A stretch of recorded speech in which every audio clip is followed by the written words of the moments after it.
6:36. Every Thursday we check in with Kathy Helbig from the Kathy Helbig Group. She is on assignment in a secured bunker working on a very important deal, so we cannot tell you where she is. However, she joins us via the phone. Good morning, Kathy Helbig. Good morning, guys. How are you? Hi, Kathy. I'm great. All right. What is the I like this topic this week. How do you know the house you're buying is going to be there for resale value? How do you know? How do you look into that crystal ball? Right. You might not be thinking about selling your home before you even buy it, but you probably should. The new home you're getting is actually probably one of the biggest investments that you can do. So the best way to predict that house, to predict it, is getting a house and neighborhood that you think will appeal to future buyers. So not everybody does that. They get caught up in this house is cute, it has my decor, but it's sitting on, a terrible lot or something like that. So here's a few top tips to look for to get ahead of the curve to make your house a great investment. Number one is the neighborhood poppin'? So does it have walkability? Does the infrastructure have nearby shopping and restaurants? And the neighborhood itself have lots of amenities, so pools, golf courses, things like that. Number two is, does it have all that, but also sit on a quiet street? So buying on a busy street or close to commercial is not ideal. No matter how cute the house is, if it's by the action, good deal. If it's right in the middle of the action, not so good. Also, the lot itself is important. People pay for privacy, so look for tree-lined or larger lots that don't have your neighbors looking right into your windows. That's huge when I take people out to see houses all the time. You don't want a Mrs. Kravitz. Yeah.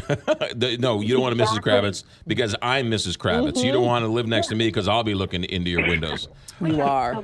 Beautiful houses will walk people into it just driving up, and there's a neighbor right on top of them or looking inside. They're like, nope, off the list. The other one is schools. I have a lot of younger first-time buyers that were saying, this is a great school district. And they're like, I don't really care about schools because they don't have children. They're not thinking about having children for a while. You need to think about the schools because great school districts are always in demand, and it drives the value up. Family-friendly floor plans are important.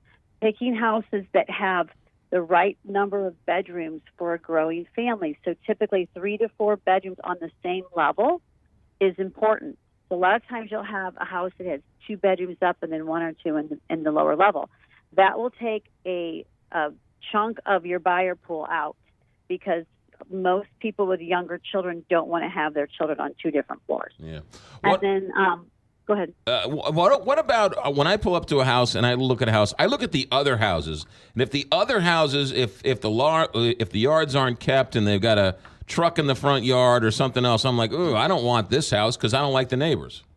Well, it depends on is the neighborhood declining. So yes, that does play in for the immediate right then, but you never know who your neighbor's going to be in 5 years. You could pull up to a house with your great neighbors for a minute, and they sell the next year, and they both they both let their stuff go to heck. So yeah, that does play in for the immediate, but it's more about is the neighborhood itself generally kept up and on the upswing or going down. And then pick more traditional styles. Like something that's too unique can result in decreased ROI because it reduces your buyer pool. So a lot of people don't think about that either. They're really super contemporary in an area like St. Louis that's more traditional, then there's going to only be a percentage of people that they're going to want to rebuy that house in the future because it's so different or unique. What about like mid-century modern homes? That's what you're talking about, right? That's the hottest thing on the market, isn't it? Mid-century modern is hot right now, but only to a specific group of people. So again, the more you appeal to, the better your chances of buying. There you go. That's why she's the best. That's why she's with us every Thursday. She's on assignment. She'll be back in studio next week, 314-276-SOLD or KathyHelbigGroup.com. Good stuff, Kathy. Thanks for checking.